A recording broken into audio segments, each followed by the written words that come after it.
One of the big changes that we made at our school was student-led conferences.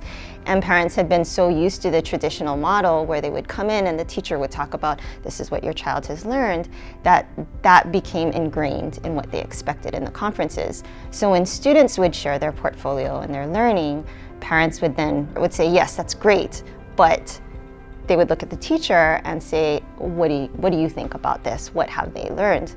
And it really, it felt awkward and uncomfortable for the kids. So what we decided to do is to really engage the parents, and we had workshops for them. So we talked about why it was so important that students were leading these conferences, how it helped them to really take ownership of their learning and to understand how to move forward from there.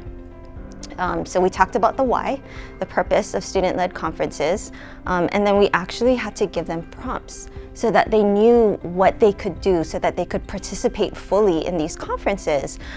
So we had things like, ask your child about what they loved in the process, about what was challenging to them. Ask your child, what part really stuck with you and made an impact in your learning and what you're doing. And so it was really cute because when parents came into the conferences, they would bring those little prompt cards that we gave them so that they knew what to ask.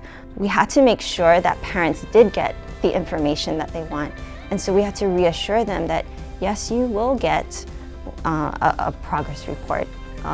You will get feedback. And if you want to know what the teacher is thinking, come in at a different time. But this space should be for your child to explain their learning and to take ownership and to feel empowered that they can really speak to what they're learning and understanding and to set goals for themselves, which is really a life skill that they'll have forever.